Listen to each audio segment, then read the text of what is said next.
¿Qué tal? Video tutorial número 19 del curso de Visual C# 2012, en el que dentro del bloque de programación orientada a objetos entramos en un tema clave para este tipo de lenguajes de programación y que tiene que ver con la gestión de la memoria por parte del programa.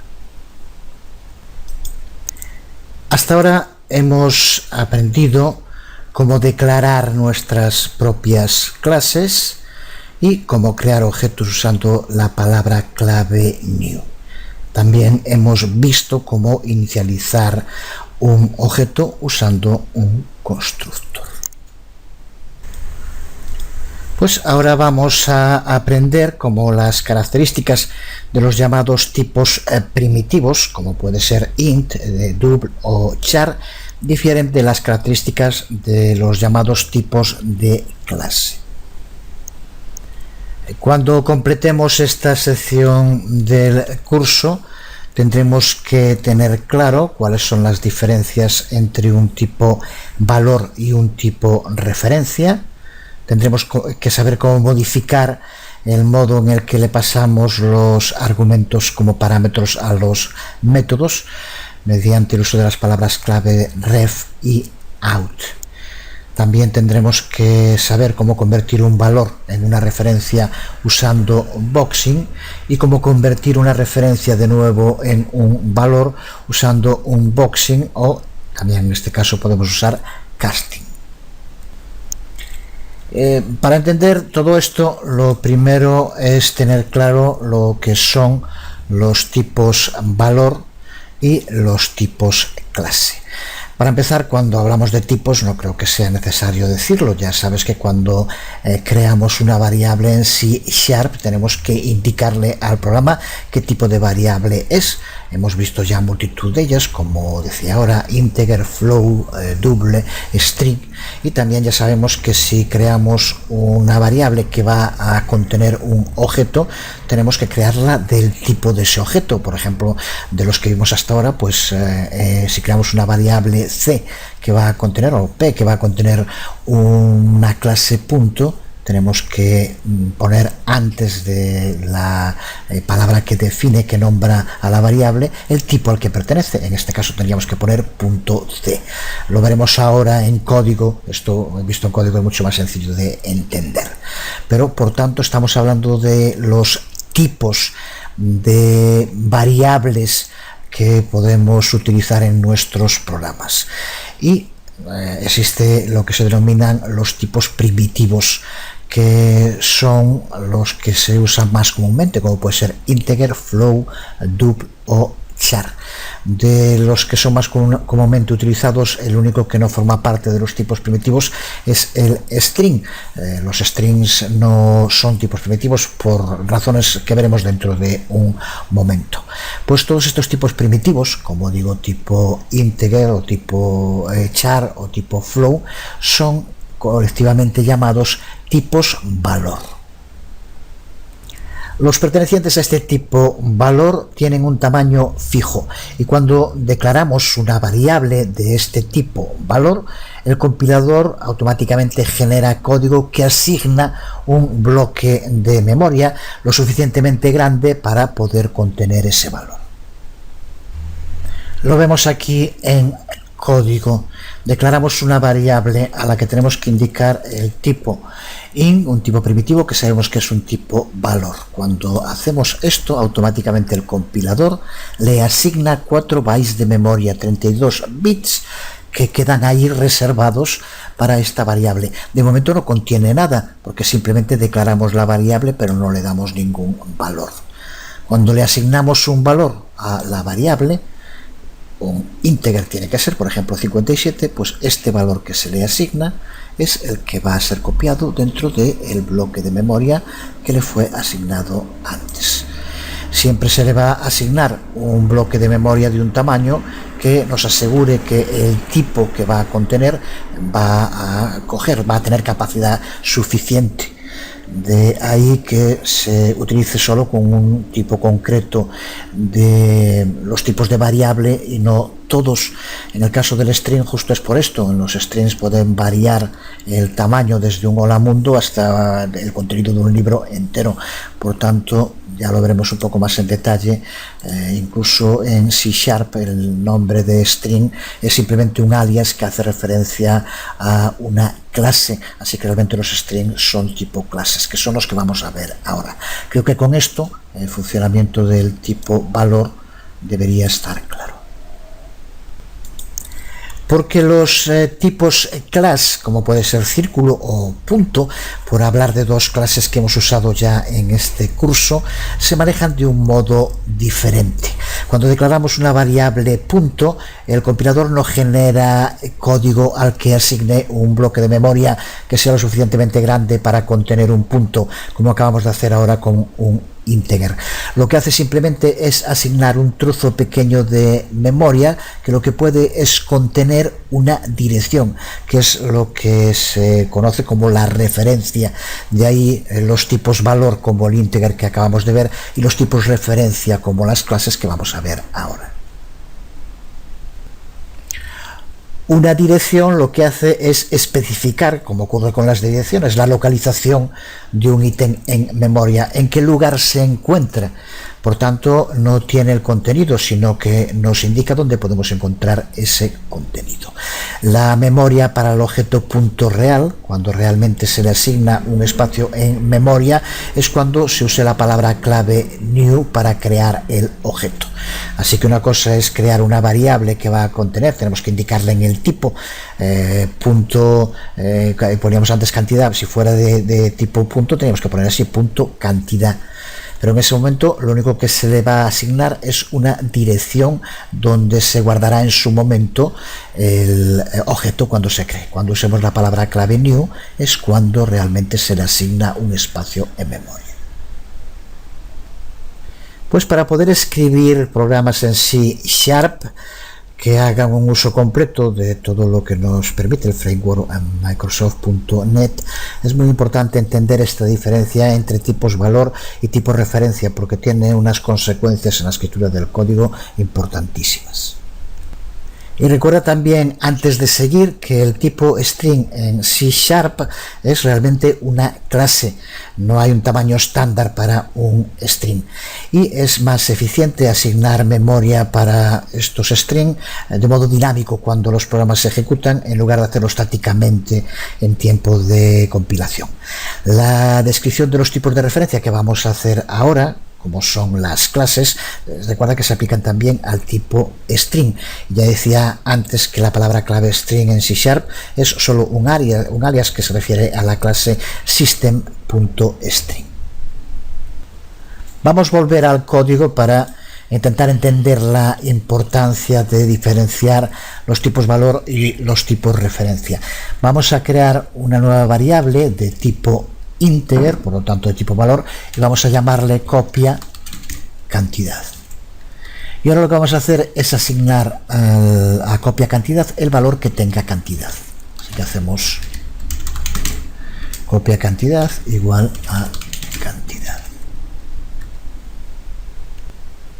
Desde luego, ahora si accedemos al valor que tiene cantidad y al valor que tiene copia cantidad, en los dos casos nos devolverá 57, porque es el valor que tiene asignado.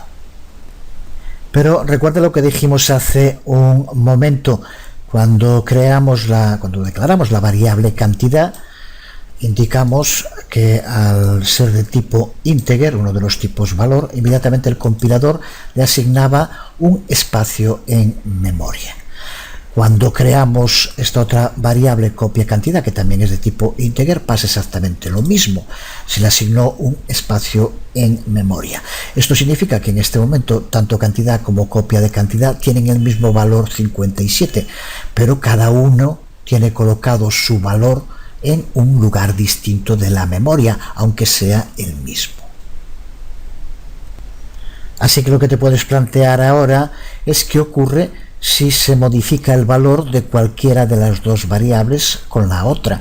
Si ahora le asignamos a cantidad pues un valor distinto, aumentamos por ejemplo su valor en 1, ¿qué ocurre con el valor que tiene copia cantidad? Así que si ahora hacemos, por ejemplo, cantidad, aumentamos en 1, ahora en este momento cantidad tendrá un valor de 58.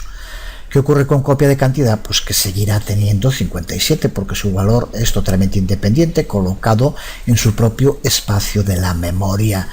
Así que aunque aquí lo hayamos hecho igual, solo lo es para copiarlo, y a partir de ese momento son dos variables totalmente independientes. Así funcionan las variables por valor.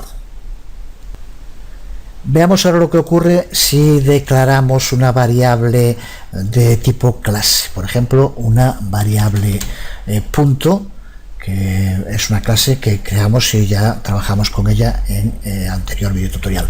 Hacemos así punto p. En este caso, lo que va a hacer p es referenciar un objeto punto, referirse a un objeto punto. El valor real que va a contener p es la dirección a un objeto punto en memoria. Si seguimos con el mismo proceso que hicimos antes, ahora creamos otra variable más, también de tipo punto, a la que vamos a llamar ref p, referencia a p, y la hacemos igual a p.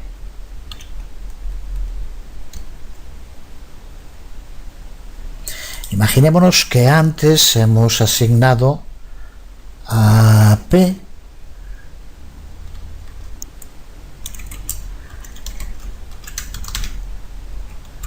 y le hemos pasado un valor, constructor como un parámetro.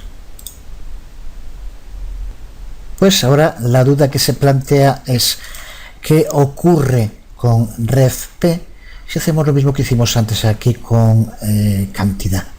Vamos a aumentar el valor de p en 1. ¿Qué es lo que ocurrirá con ref p en este caso? Vete pensando sobre cuál crees que es la respuesta mientras lo vamos a ver en un gráfico. Veamos para empezar en una gráfica lo que ocurre con los tipos valor.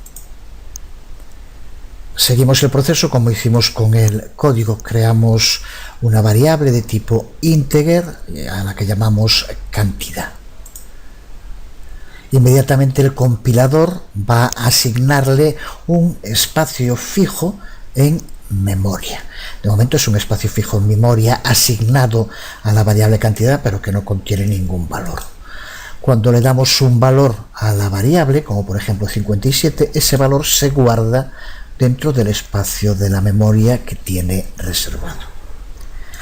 A continuación, si creamos otra variable de tipo integer, a la que llamamos copia de cantidad, se repite el proceso. El compilador de nuevo le asigna un espacio fijo en memoria. Si hacemos esta variable copia cantidad igual a copia, inmediatamente se copiará el valor de copia dentro del espacio memoria reservado para copia cantidad, con lo cual las dos variables en este momento tienen el valor de 57, pero cada una en un lugar de la memoria diferente. Por eso ahora, si aumentamos el valor de la variable cantidad en 1, lo que ocurre es que el valor de cantidad pasa a ser 58, pero el valor de copia cantidad se mantiene igual que estaba en 57. Son totalmente independientes entre sí. Vemos ahora el proceso cuando usamos un tipo referencia, una variable de la clase punto, por ejemplo. Empezamos por crear esa variable de tipo punto y a la que llamamos p. Cuando hacemos esto, como antes, el compilador lo que hace es asignarle un pequeño espacio en memoria. Como ocurría antes, no hay nada que guardar, así que de momento solamente tenemos un espacio en memoria. Ahora, cuando creamos el objeto que guardamos en esa variable punto, veamos el proceso. Ahora aquí tenemos, como vemos, guardado en p, un objeto de la clase punto que tiene un valor de 57. ¿Qué ocurre en ese momento en la memoria? Pues en la memoria de la variable no se guarda el valor, sino que lo que se guarda es una referencia, una dirección que nos lleva a otro punto de la memoria. Por eso ponemos aquí una arroba que hace referencia a que aquí lo que tiene es una referencia a otro punto. Es en ese otro punto de la memoria donde se guarda el valor del objeto 57. Siguiendo con el proceso, vamos a crear una nueva variable de tipo punto a la que llamamos refp. Se repite el proceso y el compilador le asigna un pequeño espacio en la memoria, que de momento tampoco tiene nada que guardar. Pero ahora si hacemos refp igual a p, en ese momento lo que ocurre es que de nuevo se va a guardar una dirección a la memoria en refp, pero esa dirección a la memoria apunta a el mismo espacio de la memoria al que está apuntando p. Así que el proceso queda de este modo. ¿Qué ocurre ahora si modificamos el valor que tiene el objeto punto? Si aumentamos ahora el valor de c, por ejemplo, en 1, lo que ocurre es que lo que cambia es el valor que se encuentra aquí, no las direcciones a las que apuntan. Por tanto, aquí el valor pasa a ser 58. Pero como puedes ver también, por lo tanto, si ahora llamamos a p o a refp, en los dos casos el valor que va a contener es 58, pues es el que les va a devolver la dirección a la que apuntan. Observa también como si hubiéramos modificado el valor de refp, también se habría modificado el de p. Así que aquí es donde está la clave para entender la diferencia entre los tipos valor y los tipos referencia. Los tipos valor son independientes, se copian, pero a partir de ese momento cada uno es independiente, tiene un lugar en memoria distinto. Cuando es por referencia apuntan al mismo sitio y por tanto las modificaciones en una de las variables de ese tipo van a repercutir en cambio en la otra también. Así que aquí ahora tanto p como refp tendrían como valor 58. Creo que tiene que estar clara la importancia que tiene esta diferencia. Significa que el comportamiento de los parámetros de un método dependen de si son de tipo valor o de tipo referencia. Es justo con esta diferencia con la que vamos a trabajar en la práctica siguiente. Vamos allá con la práctica. Aquí tenemos abierto el esqueleto del proyecto que, como vemos, tiene tres clases: paso CS, programa CS y rodea int CS. Empezamos abriendo pass CS y, como vemos, tiene definida una clase llamada paso que se encuentra vacía, tiene un comentario to do solo.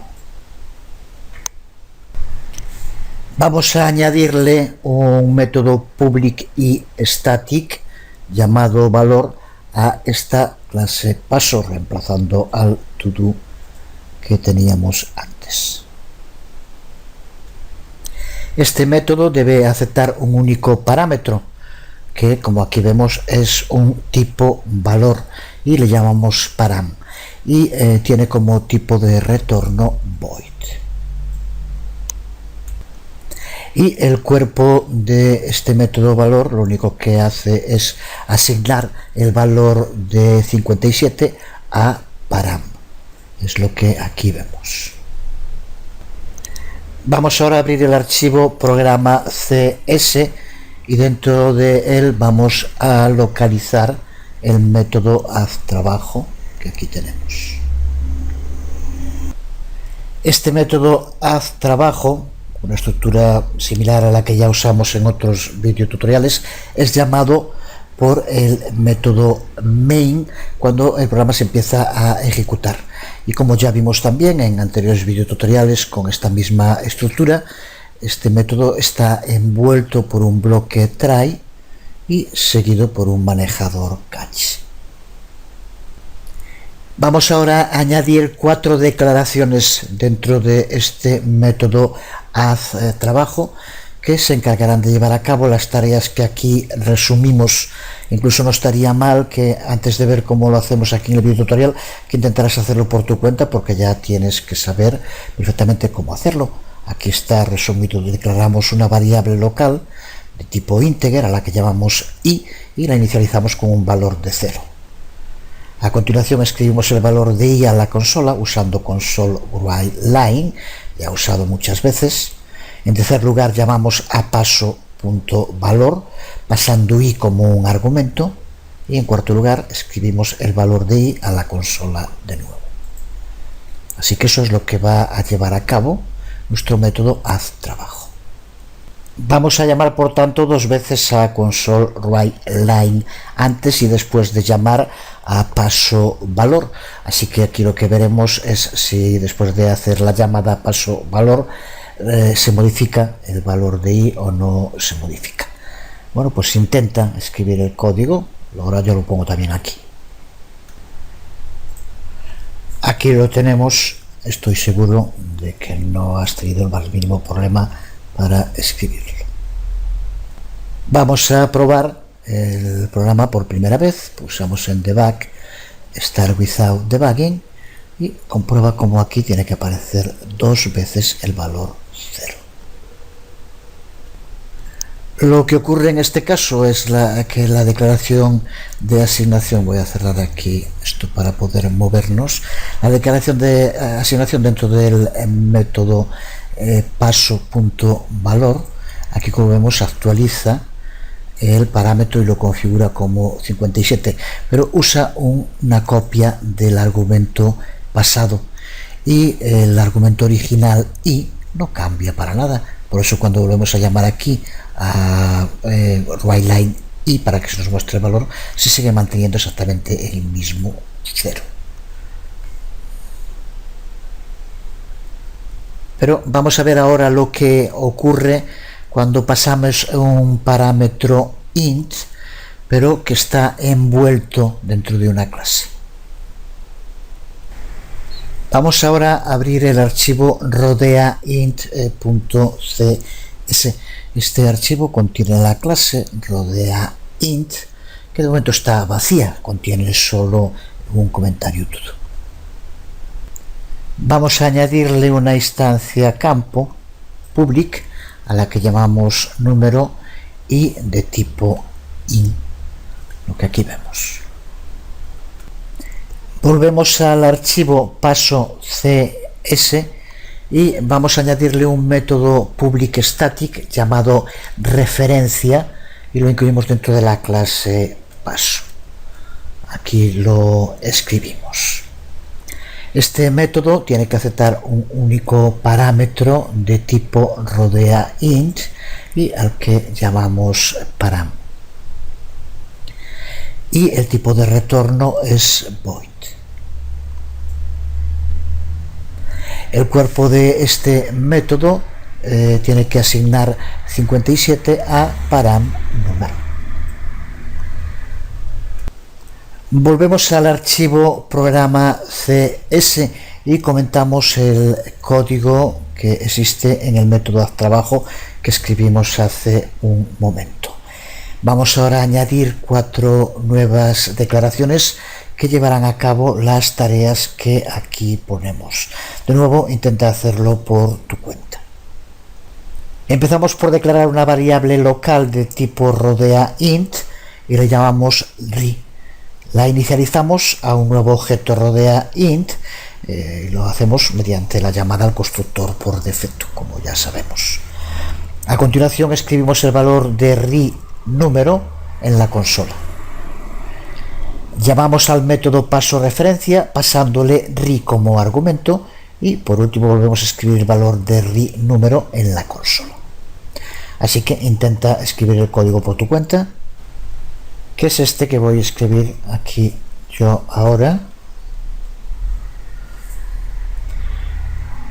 Vemos en la primera declaración cómo creamos una variable de tipo rodeaInt a la que llamamos ri y la inicializamos con un nuevo objeto de la clase rodeaInt. A continuación llamamos a consola writeLine para ver el valor que tiene ri número. A continuación llamamos al método de referencia de paso pasándole como parámetro ri y volvemos a llamar de nuevo a consola writeLine para ver ahora el valor que tiene RI número. Volvemos a probar la aplicación, pulsamos en Start Without Debugging y observa cómo ahora la primera vez RI número devuelve 0, la segunda vez nos devuelve 57. Es 0 antes de haber llamado a paso referencia, pasándole RI como parámetro, y es 57 después cuando lo volvemos a llamar. Vamos a cerrarlo y vamos a ver ahora lo que ha ocurrido. Ya tiene que entenderse, pero lo vemos con un esquema y lo explicamos sobre un esquema como el que utilizamos antes. Veamos por tanto el flujo del programa, que como sabemos van a intervenir. Está formado por contenido en 3 clases: paso CS, programa CS y rodea int CS.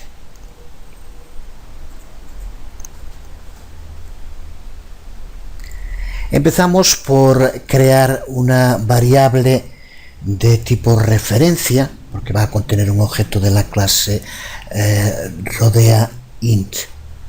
A esa variable le llamamos RI. Ya sabemos que una variable de tipo referencia no se le asigna un espacio en memoria para contener un valor, sino para contener una dirección al espacio que sí contendrá el valor. Ese espacio para contener un valor solo se crea cuando se instancia el objeto mediante el uso de la palabra clave new, que es lo que hacemos aquí. Por lo tanto, con la variable que contiene un tipo referencia se crea el espacio para la dirección, y ahora con new se crea el espacio que contendrá la información del objeto. De momento está vacío porque no le hemos incluido ningún valor. A continuación, la clave está en el método referencia que incluimos dentro de la clase paso CS. Este método recibe como parámetro un objeto rodea int, que recuerda que es el tipo de objeto que aquí también utilizamos para que contenga la variable RI. Y lo que hace que el cuerpo es asignarle al campo número de ese objeto el valor 57. De momento es un método, así que mientras es un método no hace nada, hay que llamarlo para que lleve a cabo alguna acción. Y recuerda que eso justo es lo que hacemos aquí dentro de programa CS. Llamamos de la clase paso a su método referencia. Por lo tanto, llamamos al método que aquí está. Al que, como vemos cuando le llamamos, le pasamos como parámetro RI. Esto significa que el valor que ahora aquí va a aparecer será el de RI, pero en el momento en el que se ejecuta esto, también de nuevo estamos con una variable referencia, por lo tanto se crea otro espacio en memoria, pero para contener una dirección. Y cuando se ejecuta el contenido, aquí lo que hace es que el valor que se va a guardar, ahora sí, para número es 57. Pero 57 que realmente es a RI, porque es lo que pasamos aquí al que se le asigna. Por tanto, aquí es el momento en el cual el valor de RI pasa a ser 57, pero lo hace porque se le pasa aquí como parámetro, pero al ser por referencia y indicar una dirección, ahora tanto param como RI apuntan a el mismo espacio en la memoria, así que es aquí donde RI pasa a tener un valor de 57. Recuerda que la clase rodea int lo único que hace es declarar un campo número de tipo integer. Es este campo al que le pasamos el valor que posteriormente se transmite a través de las direcciones. Mientras que en el primer ejemplo, en el que utilizamos tipos valor, cada uno de ellos tenía su propio valor en la memoria, aquí lo que tienen es una dirección que apunta al mismo punto de la memoria. Por eso sí, ahora RI cambia su valor, y cuando en programa CSS volvemos a escribir con ground line el valor que tiene RI, ahora nos devuelve 57, que es el que se encuentra en la dirección a la que apunta. Pues nada más, dejamos aquí por hoy este tema, que suele ser uno de los temas complicados de entender y que, por ejemplo, en lenguajes como C++ es en el cual se habla de los punteros. En C# entre comillas, se simplifica, pero sigue siendo clave entender esta diferencia entre tipos valor y tipos referencia, que espero que quede clara. Seguiremos en el próximo vídeo tutorial con más temas. Por hoy acabamos. Os hablo Jesús Conde. Nos vemos.